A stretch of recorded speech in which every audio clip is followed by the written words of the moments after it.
안녕하세요, 친구들. 잘 지내고 있나요? 지난주에는 봄인데도 날씨가 다시 추워졌지요. 온라인 예배와 또 학교 수업을 잘 받고 있는지 모르겠습니다. 우리가 모이지 못한 날이 벌써 2달이 되었어요. 그래서 다음 주일은 5월인데 모여보려고 하는 계획이 있습니다. 결정이 되면 연락하도록 하겠어요. 다가오는 4월 30일 목요일부터 다소 긴 연휴가 시작됩니다. 예전처럼 가족들과 외출이 많지 않은 걸로 알고 있는데 그래도 여러분들 모두에게 평안하고 행복한 시간이 되기를 기도합니다. 우리는 계속해서 에스겔 선지자의 말씀을 묵상하고 있습니다. 사실 매일매일 묵상하는 것도 어려운데 우리 친구들에게 참 이렇게 어려운 에스겔을 묵상해야 한다니 하는 그런 부담감이 있어요. 하지만 좀 어려워도 말씀의 진리를 깨닫게 하시는 분은 바로 성령 하나님이세요. 그렇기 때문에 어느 것 하나라도 하나님께서 여러분 모두에게 에스겔서를 통해서 전하고자 하는 분명한 메시지가 있을 거라고 목사님은 믿습니다. 오늘은 에스겔 묵상을 통해서 이런 코로나 사태로 우울한 이 시대에 진정 우리에게 필요한 회복이 무엇인가 생각해 볼 수 있는 그런 시간이 되기를 바랍니다. 오늘 함께 볼 주요 성경 구절은 에스겔서 37장 1절에서 14절 말씀입니다. 목사님이 읽겠습니다. 여호와께서 권능으로 내게 임재하시고 그의 영으로 나를 데리고 가서 골짜기 가운데 두셨는데 거기 뼈가 가득하더라. 나를 그 뼈 사방으로 지나가게 하시기로 본즉 그 골짜기 지면에 뼈가 심이 많고 아주 말랐더라. 그가 내게 이르시되 인자야 이 뼈들이 능히 살 수 있겠느냐 하시기로 내가 대답하되 주 여호와여 주께서 아시나이다. 또 여호와 또 내게 이르시되 너는 이 모든 뼈에게 대언하여 이르기를 너희 마른 뼈들아 여호와의 말씀을 들을지어다. 주 여호와께서 이 뼈들에게 이같이 말씀하시기를 내가 생기를 너희에게 들어가게 하리니 너희가 살리라. 너희 위에 힘줄을 두고 살을 입히고 가죽을 덮고 너희 속에 생기를 넣으리니 너희가 살아나리라. 또 내가 여호와인 줄 너희가 알리라 하셨다 하라. 이에 내가 명령을 따라 대언하니 대언할 때에 소리가 나고 움직이며 이 뼈 저 뼈가 들어맞아 뼈들이 서로 연결되더라. 내가 또 보니 그 뼈에 힘줄이 생기고 살이 오르며 그 위에 가죽이 덮이나 그 속에 생기는 없더라. 또 내게 이르시되 인자야 너는 생기를 향하여 대언하라. 생기에게 대언하여 이르기를 주 여호와께서 이같이 말씀하시기를 생기야 사방에서부터 와서 이 죽음을 당한 자에게 붙어서 살아나게 하라 하셨다 하라. 이에 내가 그 명령대로 대언하였더니 생기가 그들에게 들어가매 그들이 곧 살아나서 일어나 서는데 극히 큰 군대더라. 또 내게 이르시되 인자야 이 뼈들은 이스라엘 온 족속이라. 그들이 이르기를 우리의 뼈들은 말랐고 우리의 소망이 없어졌으니 우리는 다 멸절되었다 하느니라. 그러므로 너는 대언하여 그들에게 이르기를 주 여호와께서 이같이 말씀하시기를 내 백성들아 내가 너희 무덤을 열고 너희로 거기에서 나오게 하고 이스라엘 땅으로 들어가게 하리라. 내 백성들아 내가 너희 무덤을 열고 너희로 거기에서 나오게 한즉 너희는 내가 여호와인 줄을 알리라.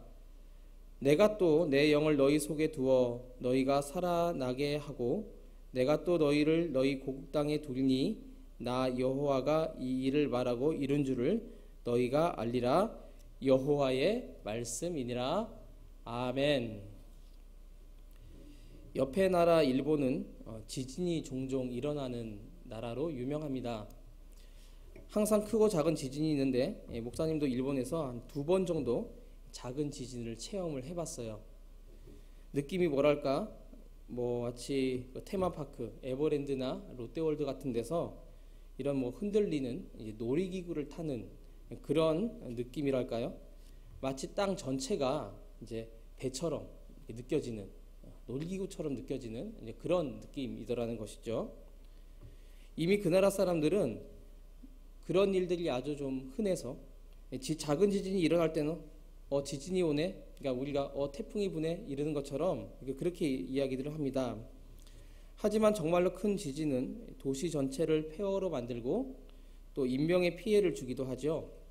그래서 2015년에 있었던 네팔 지진이라든지 또 2006년도에 인도네시아 자카르타에서 있었던 그런 엄청난 대지진이 그런 경우라고 할 수가 있습니다.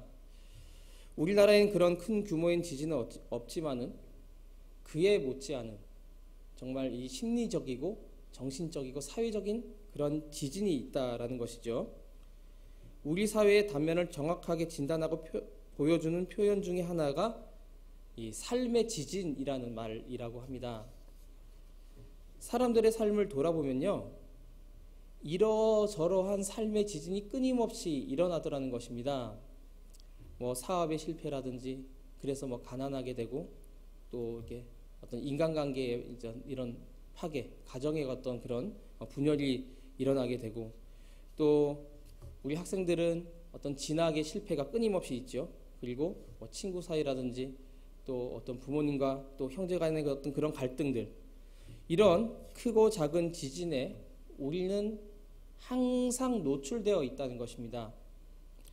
때로는 그 진도가 약해서 그냥 지진이네 하고 그냥 지나가기도 하지만, 감당할 수 없는 어떤 그런 강력한 그냥 그런 지진이 몰려와서 큰 어려움을 겪기도 한다는 것이죠. 그게 개인의 삶뿐만이 아닙니다.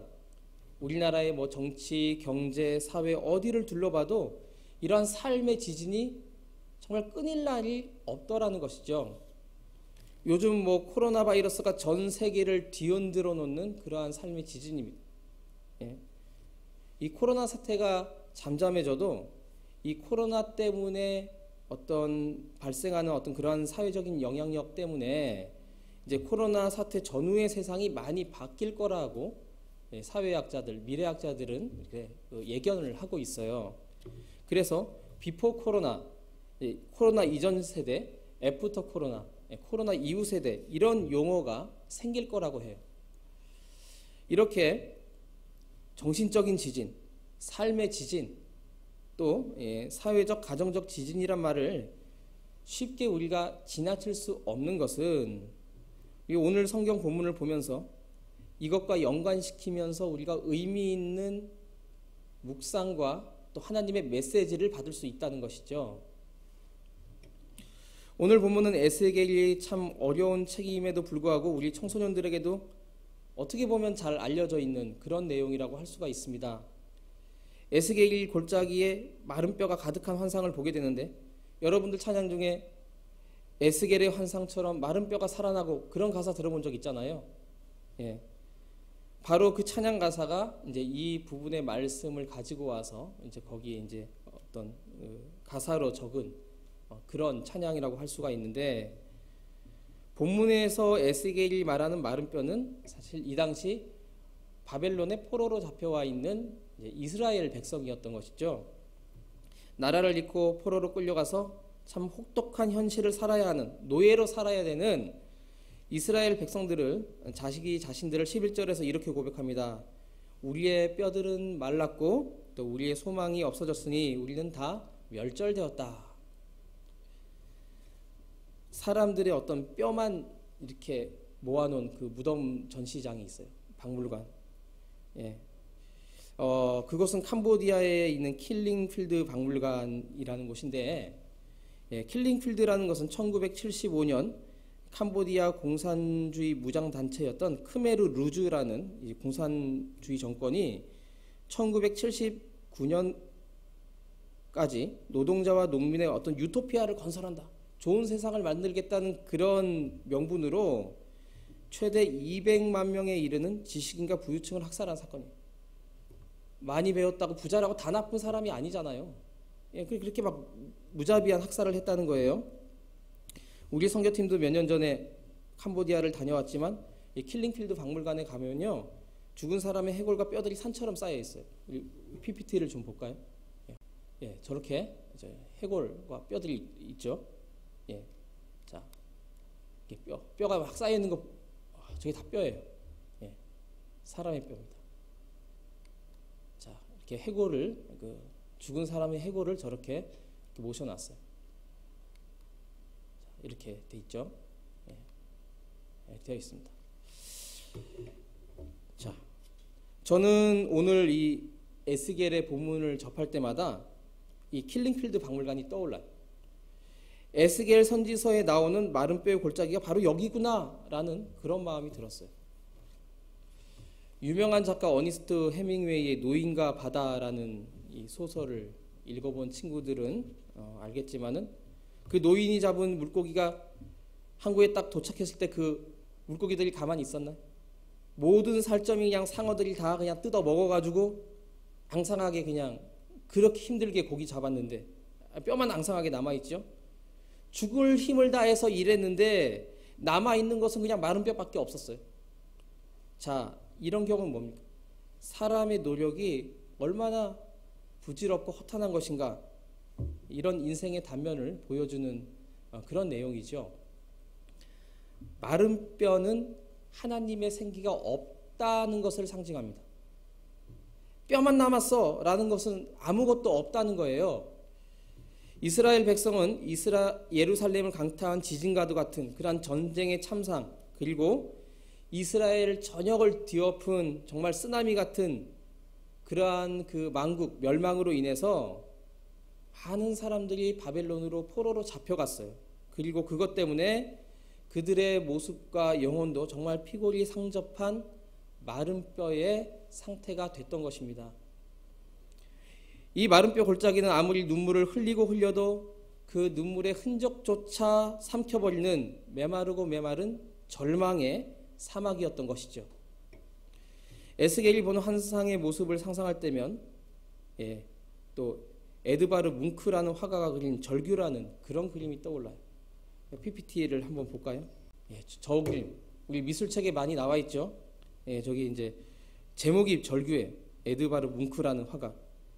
두려움과 공포에 쌓여서 소리를 지르는 해골 같은 모습은 사실 에드바르 뭉크가 좌절감과 절망적인 심리 상태, 자기의 그 상태를 표현한 그런 그림이라고 해요. 자, 그런데 우리 또한 마른 뼈 골짜기와 같은 그런 상황이 될 때 바로 이런 모습이 되지 않냐는 거예요. 우리의 마음이 겉으로는 표현하지 못해도 마음속에 저러한 절규가 솟아나게 되더라는 것입니다. 마른 뼈 골짜기에 설 때 우리의 입에서 나오는 말도 바로 그냥 절규다라는 거예요. 에스겔 골짜기에 등장하는 이스라엘 백성이 절규하는 마른 뼈의 모습으로 나타날 수밖에 없었던 것은 그들에게 희망이 없어졌기 때문입니다. 희망이 없어졌어요. 19세기 영국의 소설가 찰스 디킨스라는 사람이 있죠. 이 사람이 쓴 유명한 크리스마스 캐럴이라는 소설. 우리는 오히려 스크루지 영감 이렇게 이야기해야지 더 잘 알아듣는데, 이제 스크루지 영감을 쓴 그 작가 찰스 디킨스. 이 찰스가 어릴 적에 너무나 가난했답니다. 그래서 12살부터 이제 구두 닦기를 이렇게 했대요. 구두 닦기. 그런데 항상 구두를 닦는데 싱글벙글 하면서 그냥 신나게 그냥 그렇게 구두를 닦았대요. 그래서 사람들이 야, 넌 구두 닦는 게 뭐 그렇게 즐거워? 라고 이렇게 물었습니다. 그때 어린 찰스 디킨스는 저는 구두를 닦는 게 아니라 희망을 닦고 있어요 라고 이렇게 대답했습니다. 이처럼 자신의 처지와 일상을 비관하지 않고 희망을 닦는 삶으로 바라보는 그것이 바로 믿음이라는 것이죠. 그런데 이러한 작은 희망조차도 닦기 어려운 벼랑 끝의 인생들도 많더라는 것입니다. 너 왜 그런 믿음을 못 가졌어? 라고 우리가 이렇게 말할 수 없다는 거예요. 조그마한 희망이라는 것조차 빼앗긴 채 정말 절망이라는 어둠의 감옥 속에 갇혀있는 그러한 인생들이 얼마나 많은지 몰라요. 희망이란 말을 붙잡고 싶어도 그럴 수 없는 현실이 사람들 앞에 끊임없이 나타나고 또 나타나고 그러더라는 것입니다. 우리 주위를 둘러보면은 그런 인생들이 너무나 많이 있습니다. 이럴 때 우리는 또다시 절규의 메마른 뼈가 되고 마는 것이죠. 그리고 이 모든 것이 끝났어라고 죽은 자로 살아가게 되는 것입니다. 오늘 성경 본문은 우리의 이러한 상태를 멸절했다, 망했다라는 말로 표현하고 있습니다. 여기서 끊어지다, 단절되다, 격리되다라는 이제 그런 의미와도 이제 상통이 되는 그런 것인데, 하나님에 대한 희망을 잃은 사람은 주님의 손에서 끊어지는 그런 불행으로 이어진다는 것이죠. 주님께서 일으키신 지진과 쓰나미에 밀려서 주님과 단절되고 또 이와 함께 세상의 모든 것들로부터 격리됩니다. 이 코로나 환자들 이렇게 확진자가 되면 이렇게 격리해서 격리병동으로 들어가죠. 예. 홀로 있어야 하는 그런 칠흑 같은 어둠으로 내쳐진다는 거예요. 이것이 희망을 잃은 마른 뼈들이 도착하는 비극적인 자리라고 할 수가 있어요. 주님으로부터도 외면을 당하는 어떤 그런 버림받음, 소외감, 이것은 희망을 잃은 마른 뼈들이 궁극적으로 맞게 되는 운명과도 같은 것입니다. 자, 그런데 오늘 본문 11절을 자세히 살펴보면요, 마른 뼈들이 맞게 되는 희망의 상실과 소외, 또 그 죽음이라는 것은 누구의 생각인 것이죠? 자, 이것을 보는 게 중요해요. 이거는 이스라엘 사람들의 생각이에요. 그들이 자신들에 대해서 우리가 다 죽었어, 마른 뼈가 됐어, 멸절됐어 라고 생각하는 거예요.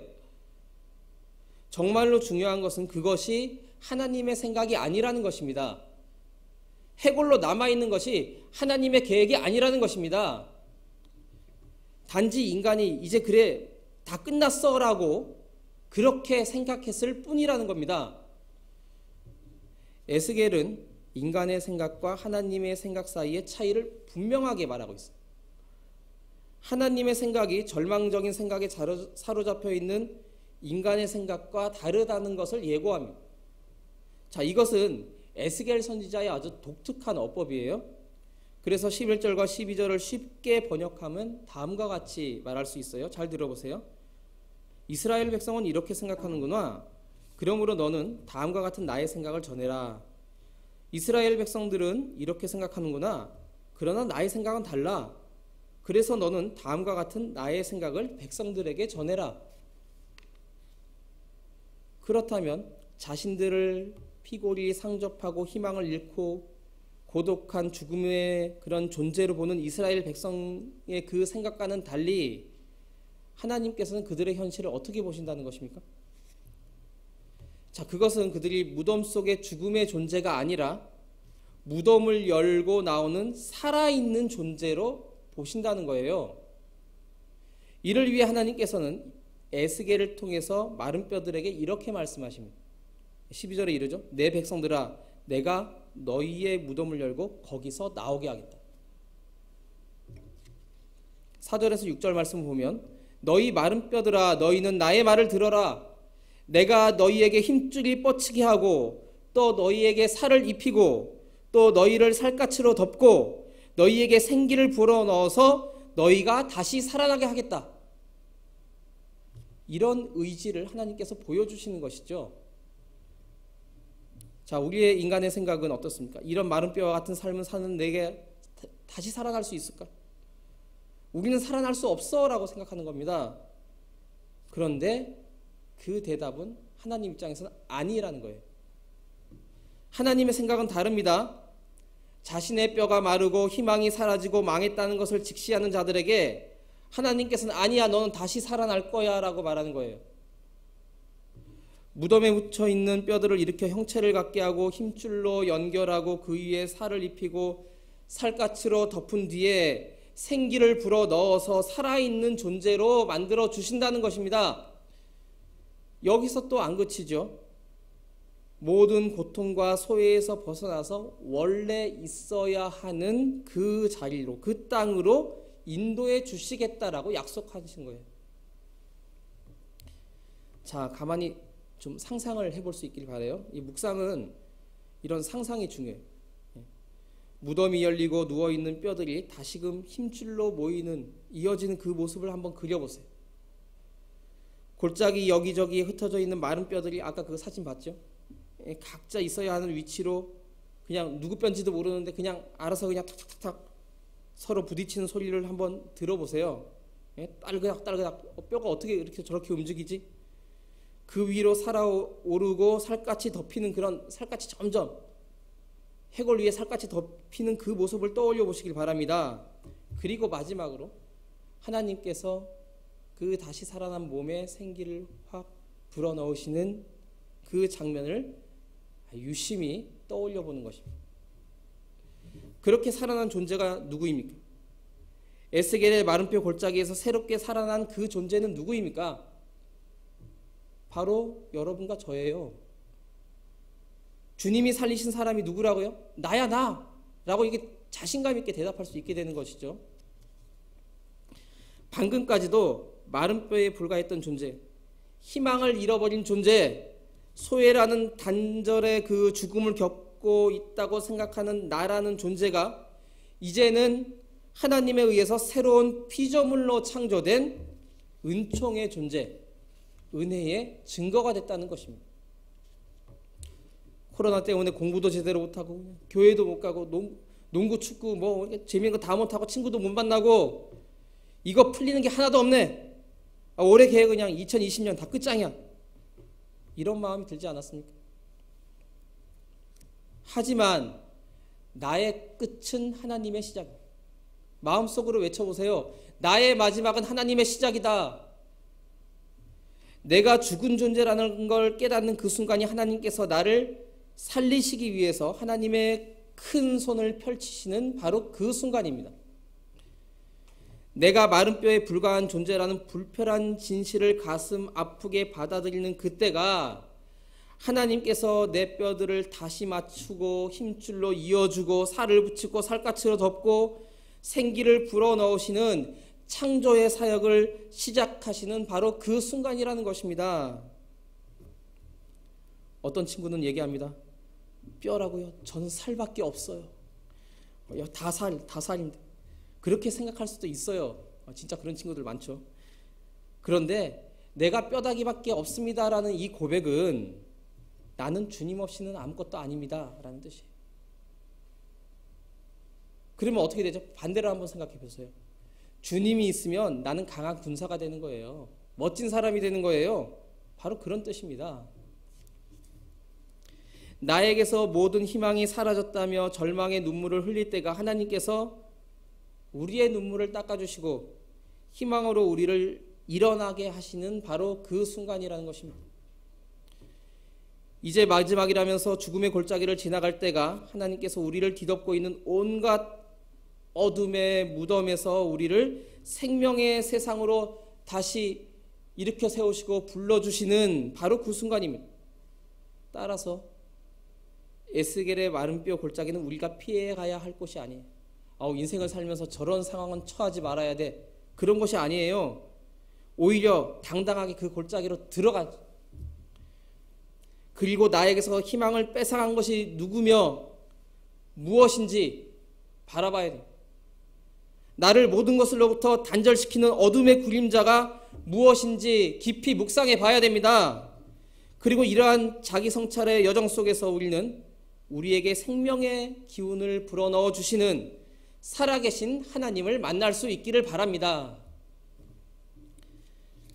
생명이 사망을 이기는 에스겔의 놀라운 환상이 나의 환상이 되는 것을 경험하게 되는 것이죠. 이것이 묵상의 진정한 힘입니다. 하나님께서 주시는 말씀을 내 말씀으로 받고 심을 수 있는 우리 모두가 될 수 있기를 바랍니다. 하나님께서는 에스겔의 마른 뼈 골짜기에 있는 우리를 찾아오셔서 회복시켜 주시기를 원하십니다. 우리는 내미시는 주님의 손을 잡고 그분과 함께 생명의 회복을 붙잡아서 에스겔의 골짜기에 그런 기쁨의 사람, 행복이 사람이 될 수 있기를 바랍니다.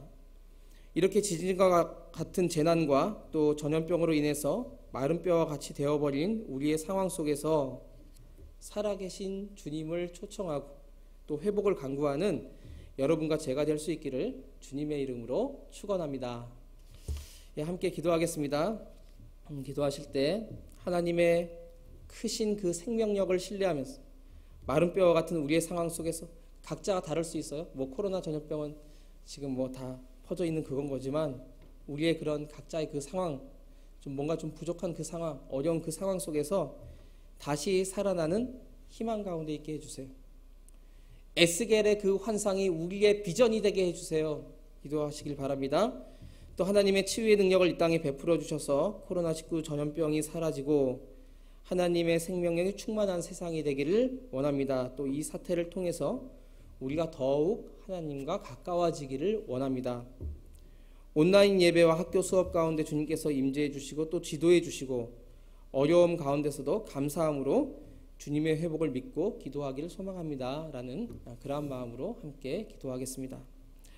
하나님 아버지, 우리도 에스겔의 마른 뼈 골짜기에 던져질 수 있습니다. 감당할 수 없는 삶의 지진이 또 우리의 삶을 엄습합니다. 이럴 때 그 지진의 진앙지로 들어가서 우리를 긍휼히 여기시며 우리를 새로운 생명의 존재로 변화시켜 주시는 하나님을 바라보게 하여 주옵소서. 우리는 마른 뼈 골짜기와 같은 절망적인 현실을 마주하게 될 때가 많습니다. 하지만 전능하신 하나님은 마른 뼈에 살을 붙이시며 그곳에 새로운 생명을 주시는 주님이심을 고백합니다. 지금 이때의 마른 뼈와 같은 우리 삶에 살아계신 주님을 초청합니다. 특별히 우리 친구들 각 사람마다 들려주시고자 하는 하나님의 음성을 들려주시고 또 예수님의 마음과 충만한 지혜를 본받고 그 삶을 따라갈 수 있도록 은혜를 더하여 주시기를 소원합니다. 에스겔 선지자의 말씀을 통해서 진정한 제자의 길과 리더십을 우리가 배울 수 있기를 원합니다. 또 각자의 재능과 적성에 맞는 비전들을 청소년 시절에 찾아가게 하여 주옵소서. 코로나19 전염병 사태로 교회 집회와 또 학교 공부가 중단된 지 2달입니다. 하나님의 뜻이 어디에 있는지 우리가 예배당에 다시 모이길 원하고 학교도 가고 또 모임과 친구들도 다시 만나기를 원합니다. 위기는 기회임을 믿습니다. 오히려 묵상과 기도로 영혼과 마음과 몸을 강건하게 하시고 이 상황 속에서도 예수님의 사랑을 배우며 건전한 친구 관계를 이루게 하시고 사랑과 우정을 더욱 키워나가는 축복의 시절이 되게 하여 주옵소서. 이 모든 것 우리 주님 예수님의 이름으로 간절히 기도드립니다. 아멘.